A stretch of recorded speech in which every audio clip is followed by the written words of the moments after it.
आप सभी को टॉक टू लाइफ में स्वागत है। आज हमारे साथ चीफ गेस्ट श्री जियाउल हक साहब हैं उर्फ टार्जन साहब। स्वागत है हमारे टॉक टू लाइफ में सर। धन्यवाद सर, आपका संघर्ष भरी जिंदगी के लोगों के लिए प्रेरणा है। इसके बारे में समाज को कुछ अपने बारे में जानकारी दीजिए। जैसे आपका जन्म कहाँ हुआ, आप कहाँ से पढ़ाई किए, आप ग्राउंड से लेकर के लोगों से जुड़े हुए समाज के लिए काफ़ी प्रेरणादायक हैं और समाज में काफ़ी योगदान है, उसके बारे में थोड़ा। सबसे पहले मैं टॉक टू लाइफ जिस चैनल के माध्यम से आपने मेरे लिए अवसर प्रदान किया है, इसलिए मैं आपको शुभकामना देता हूँ, हार्दिक दिल से बधाई देता हूँ। धन्यवाद। मेरा जीवन निश्चित रूप से एक संघर्ष से भरा हुआ जीवन है। मेरा जन्म 2 सितंबर 1972 को 1972 सुबह शादी के वक्त सुबह 5:30-6 के बीच में मेरे ननिहाल दुमका डिस्ट्रिक्ट के सरैया हाट, जो आजकल वो पुरैया हाट विधानसभा में आता है, अंचल सरैया हाट, ननिहाल में मेरा जन्म हुआ। मैं अपने माता पिता का पुत्र में सबसे बड़ा बेटा हूँ। सबसे बड़े जी, हमसे बड़ी एक बहन थी, थोड़ा मेंटल डिस्टर्ब थी, जिनका स्वर्गवास लगभग 4 साल 5 साल पहले हो चुका है। हमारा एक बहुत बड़ा परिवार है। हमारे दादाजी 3 भाई थे, वर्तमान में 2 भाई अभी हैं। हमारे खुद के दादा अभी 2 हैं जीवित में। आज मेरे अबाउट मेरा एज 50 साल प्लस हो चुका है और आज भी मैं अपने दादा अपनी दादी का सुख भोग रहा हूँ। तो ये ऊपर वाले का ये पहला हम पर असीम कृपा है। मैं हमारे बाबूजी 2 भाई 2 बहन हैं। एक जो छोटा चाचा है वो घर गृहस्थी में लगे रहे। हमारे बाबूजी हाई स्कूल के एक प्रखर विद्वान, फिजिक्स और मैथमेटिक्स के क्षेत्र में उनका उन्हें आज तक मेरे वैसे शिक्षक मिला ही नहीं है उन लोगों को, और न ही जो लोग भी बच्चे पढ़े हैं उनको नहीं मिला होगा। वो विद्यासागर हाई स्कूल से लेके गोड्डा +2 हाई स्कूल, उससे पहले वो महागामा हाई स्कूल में थे। उनका जो प्रेरणा हमारे जीवन में मिला है और उन्होंने जो संपत्ति हमें कमा के दिया है, मैं पूरे जीवन उसको मैं उसकी भरपाई में नहीं कर पाऊंगा। बाबूजी बहुत कम समय में ही लगभग 2 वर्ष पहले उनका देहांत हो गया। मेरे साथ मेरी माँ है। हम लोग 3 भाई, एक बहन है जो बहन के इंतकाल हो गई। एक भाई पारा शिक्षक है और प्लस वो अपना कुछ काम करते हैं। एक छोटा भाई है, वो मेरे साथ अपना हमारा पुश्तैनी घर पे है। हम लोग 3 भाई 1 बहन है। हमारे भी 3 बच्चे 1 बच्ची है। और हमारी जो पत्नी है सुनीता खातून जी, वो भी कोरम प्रखंड से जिला परिषद सदस्यता रह चुकी है। जीवन के हर चौराहे पर ऊपर वाले ने हमें गिफ्ट ही गिफ्ट दिया है।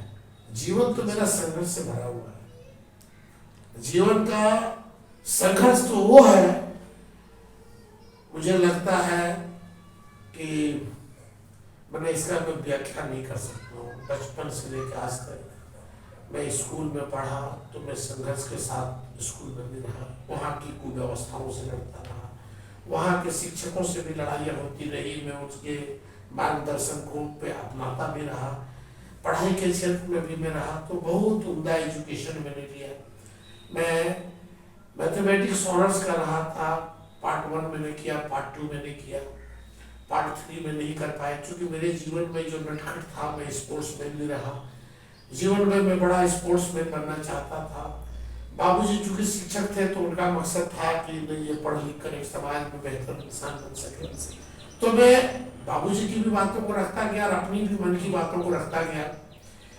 सन 1991, 92, 93, 94, 95 के दशक में आज लोग, उस वक्त जब 5 रुपया बहुत महत्व रहता था, उस वक्त हम लोगों का इसी मधुपुर फुटबॉल ग्राउंड हो चाहे चितरंजन फुटबॉल ग्राउंड हो, उस समय हम लोगों को टिकट दे के लोग देखा करते थे। हम लोग इतने बड़े स्पोर्ट्समैन थे। हमारा मकसद था मैं बेहतरीन एक स्पोर्ट्समैन बनूं, लेकिन बाबूजी का मकसद था पढ़ना। इस अधकचर में पढ़ना है, खेलना है, पढ़ना है, खेलना में है।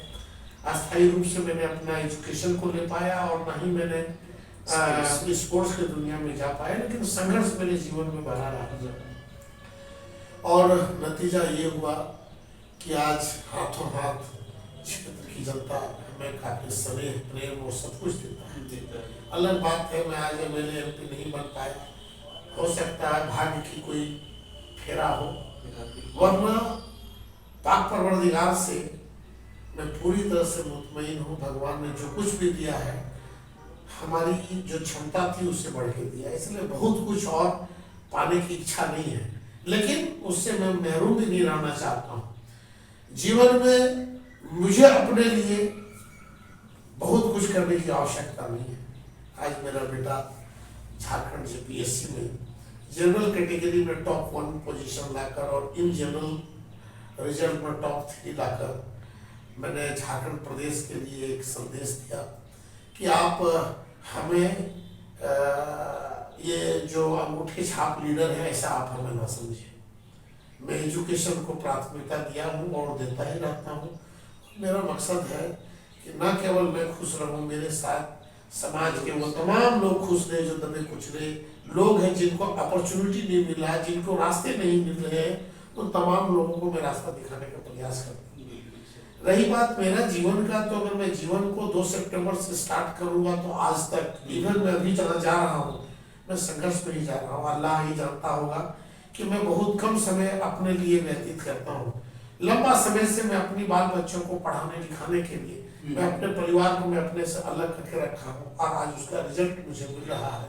मैं एक अपने ही घर में मैं एक वनवास की जिंदगी जीता हूँ। सुबह 10 बजे घर से निकलता हूँ, 12 बजे रात घुसता हूँ। क्या खाऊंगा क्या पीऊंगा मुझे इस बात की ना परवाह होती है।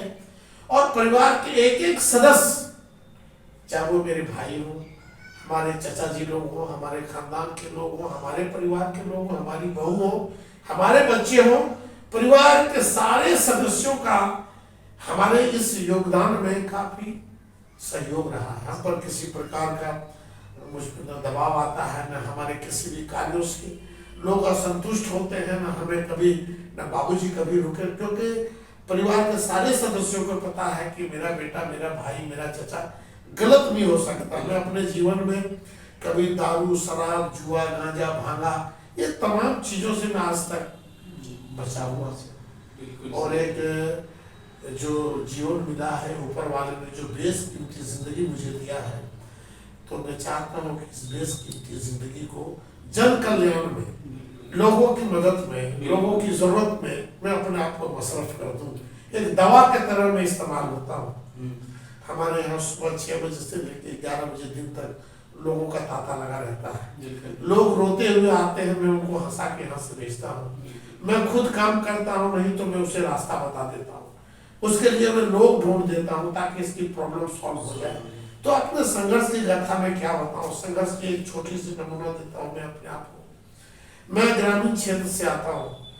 कई एक बार मौका मिला जिला परिषद क्षेत्र में रिजर्वेशन नहीं था, फिर भी मैं अपनी पत्नी को लड़ाता इस रहा कि मैं राजनीति पढ़े लिखे लोगों के बीच में करना चाहता हूँ। मैं शहर की ओर अपना मूव किया और पहली बार जब मधुपुर शहरी क्षेत्र में लालगढ़ जैसे बदनाम जगह से, जिनको लोगों ने बदनाम कर रखा था, जबकि लालगढ़ लोगों की नजरिया, जी लोगों की नजरिया है, क्योंकि यहाँ अशिक्षा बहुत ज्यादा है और अशिक्षा के कारण हमारे लोग अच्छे काम को भी गलत तरीके से कर देते थे, जिसका लोगों में चर्चा परिचर्चाएं बहुत होती थी। विशेष करके भारतीय जनता पार्टी के लोगों ने लालगढ़ को बड़ी बुरी तरीके से डिफाइन किया था और ऐसे जगह से मैं उठकर शहर में राजनीति करने के लिए गया और पहली बार जब मैं चुनाव लड़ा तो 1600 मात्र वोट मुझे मिला। लोग मजाक उड़ाते थे कि गाँव से आके शहर में चेयरमैन बनना चाहता, लेकिन मैंने लोगों की बातों का कोई परवाह नहीं किया और मैं निरंतर अपने काम में लगा रहा जो जन कल्याण के मैं काम में करता रहता हूँ। परिणाम ऐसा आया, अगले 5 साल के बाद लोगों ने मुझे माना और मुझे चूंकि चेयरमैन का सीट रिजर्व था, डिप्टी चेयरमैन के लिए मुझे लोगों ने जम के वोट दिया। पूरे झारखंड प्रदेश में मधुपुर नगर पालिका ही दूसरा सीट था जिस पर अध्यक्ष और उपाध्यक्ष झारखंड मुक्ति मोर्चा के आए, अन्यथा पूरे प्रदेश में कहीं भी झारखंड मुक्ति मोर्चा का लोग चुनाव नहीं जीता। इसमें मेरा तो योगदान था ही, हमारे स्वर्गीय नेता हाजी हुसैन अंसारी साहब का भी उसमें बड़ा योगदान रहा और मैं उन्हें अपने तहे दिल से मैं उन्हें चाहता हूँ। अच्छे मार्गदर्शक थे, हमारे लिए वो प्रेरणा स्रोत थे और अक्सर वो हमें ये कहा करते थे कि वही आदमी आगे बढ़ेगा बेटा जो काम करता है, आपको आहत होने की जरूरत नहीं है, एक न एक दिन ये मधुपुर की जनता और पार्टी आपको आगे लाएगी। मेरा दुर्भाग्य रहा कि हमारे इतने अच्छे लीडर, हमारे इतने चाहने वाले, बेटे की तरह मानने वाले का समय से पहले उनका देहांत हो जाना मेरे जीवन में एक समझिए तो एक बहुत बड़ी क्षति हुई थी। अगर हाजी साहब रहते तो आज मैं यहाँ का मंत्री होता, या जब हाजी साहब को ये सीट चुनाव नहीं लड़ना होता तो वो टिकट मेरे ही लिए आते। दुर्भाग्य है चाचा चले गए। जो मेरी सहानुभूति ही थी, पार्टी ने हमारे हफीज भाई को यहाँ लीडर बनाया। मैंने चचा को सामने रखकर, चूंकि उनकी कुर्बानी, उनका हमारे प्रति मोहब्बत, हमारे प्रति अखलाक ने हम तमाम लोगों को बैठकर उनको मंत्री तक बनने में सहयोग किया। उनको लगता होगा कि ये हमारे विरोधी है। निश्चित रूप से राजनीतिक क्षेत्र में मैं आपका विरोधी हूँ, क्योंकि आपको भी कुछ समय तक कार्यकर्ता बन के रहना चाहिए था। राजनीतिक जीवन में मैं उससे सीनियर हूँ, कई एक पद को मैं निर्वाह कर चुका था। तो ये सारी बहुत सारी घटनाएं हैं, मैं कहाँ शुरू करूँ कहाँ अंत करूँ। चाहे हमारा लौपाला का आज टोटल 16 केसेस हम रहे हैं, एक भी केस हमारा प्रॉपर्टी का नहीं है, डकैती का, चोरी का, आर्म्स एक्ट का नहीं है। सारे केसेस हम पर 353 के हैं। सरकार versus torsion, state versus torsion, चाहे मजदूर की समस्या हो, सड़क दुर्घटना की समस्या हो, बिजली का समस्या हो, छात्रावास की समस्या हो, शहर में फुटपाथ पे काम करने वाले गरीब मजदूरों की समस्या हो, इन मुद्दाओं को लेकर मैं लगातार संघर्ष करता रहा। परिणाम यह है कि आज जिले के पदाधिकारी से लेकर प्रदेश में जितने सारे लोग हैं, जो लोग हमें जानते हैं, पॉलिटिकल लोग जानते हैं, सब हमसे आहत है, सब हमसे घबराए हुए कि ये आदमी न्याय के रास्ते पर चलकर, मैं किसी से न डरता भी नहीं हूँ, मैं अपना काम करता हूँ। मुझे अपने संविधान जो बाबा साहब ने मुझे दिया है, मुझे पूरा भरोसा है। जिंदगी का सफर हमारे पास दो एक बहुमूल्य किताब है, एक तो कुरान जो हमें दीन के लिए तबलीग करता है, जीने का रास्ता बताता है, एक हमारा हिंदू संविधान जो हमें आइन और कानून देता है कि हम हिंदुस्तान में किस हिसाब से, ये दो बहुमूल्य किताब मेरे पास है जिसको मैं स्टडी करता हूँ और उसके आधार पर मैं अपना जीवन का सफर तय करता हूँ।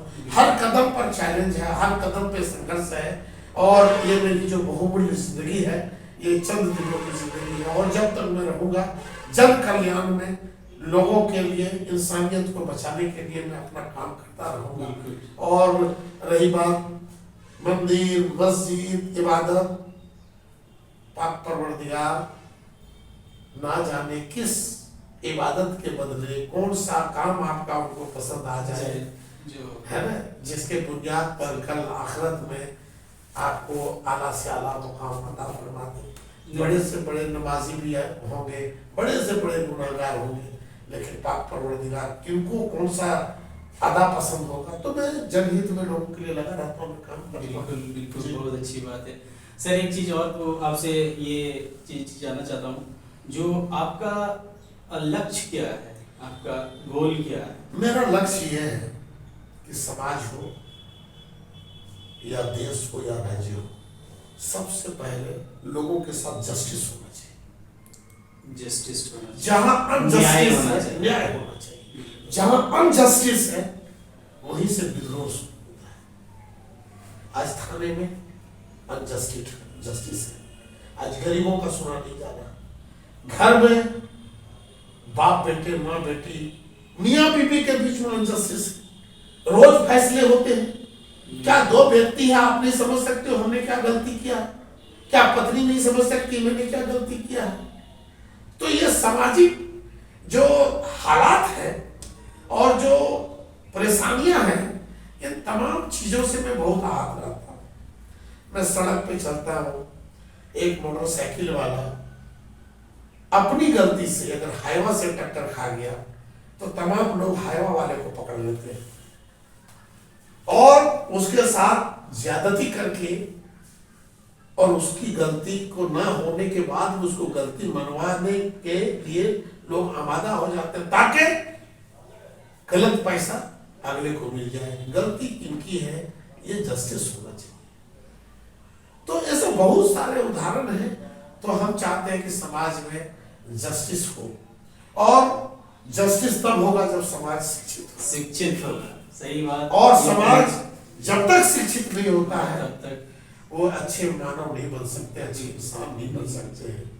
जहाँ हमारे इस्लाम में नमाज को फर्ज करार दिया, हज को फर्ज करार दिया गया, साहिब औकात है तो ज़कात को फर्ज दिया गया, रोजे को फर्ज किया गया, वही हमारे धर्म में एजुकेशन को भी फर्ज करार दिया गया है। तो लोगों को समझना चाहिए कि जीवन जीने के लिए जहाँ रोजे जरूरत है, जहाँ नमाज जरूरत है, लेकिन पूरी इंसानियत को जिंदा रखने के लिए एजुकेशन जरूरत है। मेरा ये मानना है पाक परवरदिगार हमारी गुनाहों को माफ कर दे। मैं अगर मानूं तो नमाज से पहले लोगों को शिक्षित होना चाहिए। बिल्कुल, शिक्षा पहली प्राथमिकता है और शिक्षा पहला फर्ज है। अगर आप शिक्षित हो गए तो आपके नमाज भी हो जाएंगे, रोजे भी हो जाएंगे, हज भी हो जाएंगे और ज़कात भी आप कर पाओगे। सब ये है कि आप एजुकेशन से जुड़िए, समाज को शिक्षित भी करना है। ये जीवन का मेरा पहला लक्ष्य है कि समाज शिक्षित हो। शिक्षा के आधार पर ही मैं एक राई सा चीज आज पाक परवरदिगार ने पहाड़ जैसा बनाया है। मैं कल क्या होगा ये नहीं कह सकता, कल जनता हमें क्या करेगी ये मैं नहीं कह सकती, मेरे भाग्य में क्या है ये मैं नहीं कह सकता। लेकिन मैं जब तक हूं जन कल्याण के लिए लड़ता रहूंगा, आवाज उठाता रहूंगा, जहां गलत होगा उसके खिलाफ में बोलता रहूंगा, परिणाम चाहे जो भी हो जाए। तो सर आप समाज को, जैसे शिक्षा आपने बहुत ज़्यादा अहमियत दी है, और वो शिक्षा ही ऐसा चीज़ है जो हर चीज़ को बदलने का काबिल और उस लायक बन सकता है। तो आप यूथ और यंगेस्ट और समाज को इसके बारे में क्या मैसेज देना चाहते हैं, उसको क्या एक प्रेरणा देना चाहते हैं, डायरेक्शन देना चाहते हैं, उसको थोड़ा समाज को बताइए। देखिए, समाज बनता हमसे है, खुद से। Education, right of education government ने लाया। सरकार की गलत नीतियों के कारण आज हम गरीब शिक्षित नहीं हो पा रहे हैं। मुझे याद है मैं संग्राम से मधुपुर पैदल जाता था, मधुपुर से संग्राम में पैदल आता था, एक झोली होता था मैं लेके जाता था और बोरे पे बैठता था। 50 पैसा उस वक्त हम लोगों को पॉकेट खर्चा मिलता था, 50 पैसे में 2 समोसा होता था। हम लोग इतना दूर पैदल जाके आते थे, सरकार का कोई अनुदान नहीं होने के बाद भी हम लोग जाते थे और हम लोगों ने पढ़ा। आज एजुकेशन के बुनियाद पर मैं यहाँ हूँ। सरकार की गलत पॉलिसी, बेईमान गवर्नमेंट, बेईमान लीडरशिप के कारण समाज पूरी तरह से खंड खंड पड़ा हुआ है। कोई भी गवर्नमेंट एजुकेशन पे काम नहीं कर रही है। सारे स्कूल में पारा शिक्षकों की बहाली हो गई, एक भी स्कूल सिस्टमेटिक ढंग से नहीं चल रहा है। स्कूल जरूर है लेकिन वहां ग्राम शिक्षा समिति का जो चयन है, उस इलाके का दबंग, उस इलाके का लाठी वाला, चाहे व्यक्ति अंगूठा छाप क्यों नहीं है। सरकार को इन तमाम चीजों पर गौर फिक्र करना चाहिए। आज चाइना हो, चाहे आज वो ऑस्ट्रेलिया हो, चाहे वो जर्मनी हो, चाहे वो अमेरिका हो, सबसे बड़े लोकतंत्र हम हैं। बिल्कुल है ना। सबसे बड़े लोकतंत्र हम हैं और सबसे घटिया लोकतंत्र की परिभाषा मेरे पास है। आज वहां पे हर साल हर इलेक्शन में आप देखेंगे राष्ट्रपति चेंज हो जाता है। आप वहां देखेंगे बड़े तरीके से लोग वहां के समाज को लीडरशिप देते हैं। यहाँ क्या है, मतलब आ गया है समाज को एजुकेशन देने के लिए एक तो समाज को सजग होना पड़ेगा, अपने बच्चों के प्रति लोगों को जवाबदेह बनना पड़ेगा, फजूल खर्ची पे रोक लगाना पड़ेगा और ईमानदारी से अपने बच्चे को प्राथमिक विद्यालय में बैठाना पड़ेगा। जो पैसे उसके पीछे आप फजूल खर्च करते हो उसके लिए आप ट्यूशन बच्चों को दो, बेहतर एजुकेशन दें। निश्चित रूप से समय लगेगा, लेकिन 20 साल के बाद समाज आसमान पे चला जाएगा। 20 साल संघर्ष करने की जरूरत है, हर एक व्यक्ति को संघर्ष करने की जरूरत है, तो आप आगे बढ़ जाएंगे। एजुकेशन आप लेंगे, आज मैं एजुकेशन लिया हूँ तो निश्चित रूप से आज मैं प्रगति की ओर हूँ। राजनीतिक जीवन हमारा है, पारिवारिक जीवन हमारा है, बच्चे की सफलता मेरे साथ है। आज बड़े बड़े लोग हमारे रिश्ते में हैं। आज झारखंड प्रदेश के डीआईजी हैं, वो हमारे रिश्ते में आ गए हैं। तो जब आप एजुकेशन प्राप्त करेंगे तो खुद ब खुद आपको ऊपर वाले ने कैसा रास्ता देगा कि आप कामयाबी के शिखर तक जाएंगे। मैं अपने नौजवान साथियों से अपील करना चाहता हूँ, सकारात्मक सोच के साथ अपनी ऊर्जा को सकारात्मक दिशा में खर्च करें, अपने बड़ों का इज्जत करें, माँ बाप का एहतराम करें। शिक्षा आप ग्रहण नहीं कर पाए, लेकिन आज इस मूल मंत्र को आप ले लें कि आप अपने बच्चे को किसी भी हाल में हम शिक्षित करेंगे। जनसंख्या बढ़ा देना बहुत बड़ी बात नहीं है। जनसंख्या को नियंत्रित रखते हुए क्वालिटी जनसंख्या अगर आपने बना लिया, ये बड़ी बात है। आप 10 बेटा पैदा करके क्या फायदा जब आपको वृद्धा पेंशन पर ही जिंदगी बसर करना पड़ता। एक बेटा पैदा करो लेकिन बगैर वृद्धा पेंशन का आप चैन से रहो, बच्चा काबिल पैदा करो और जिसमें काबिलियत होगा उसका डंका बोलेगा। ये बात बोलकर आप अपने आप को कमजोर न करें कि मैं मुसलमान हूँ, मेरा सुनने वाला कोई नहीं है।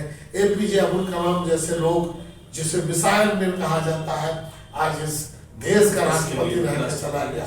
एक से एक आइडियल आपके पास है, एक से एक लोग आपके पास है। आज शाहरुख खान को देखो, टॉप पूरे वर्ल्ड में वो टॉप लेवल पे चलता है। सलमान खान को आप देखो, एजुकेशन में आओ तो एक से एक लोग हैं जो आपके प्रेरणा स्रोत है। उन्हीं लोगों को देखकर मैंने एजुकेशन को अपना जीवन का सबसे मूल मंत्र माना और आज मैं एक कामयाब व्यक्ति हूँ। मैं अपना सीना ठोक के कह सकता हूँ, दौलत चाहे जिनके पास जितना है वो कामयाब व्यक्ति नहीं हो सकता है, दौलतमंद हो सकता है, कामयाब नहीं हो सकता है। मैं फकीरी में भी अमीरी का जिक्र रखता हूँ और मैं अंधेरों में भी रोशनी जलाने की ताकत रखता हूँ। अपने नौजवान साथियों से मेरा पुरजोर अपील होगा कि आपको अगर अपनी इज्जत, अपनी आबरू, अपनी ताकत, अपनी पहचान और समाज के प्रति अगर जिम्मेदार बनना है तो सबसे पहले आप अपने आप को शिक्षित करो और अपने औलादों को शिक्षा दो। अगर ये काम कर पाए तो याद रखने कल पाक परवरदिगार इस काम के बदले आपको जन्नत नसीब अता फरमाएगा। ये हमारा विश्वास है, ये हमारा मानना है। आप एजुकेशन को जरूर प्राप्त करें और पहली फर्ज को अदा करें, बाकी फर्ज अपने आप अदा हो जाएंगे। शर्त है कि पहले आप शिक्षित पढ़ो।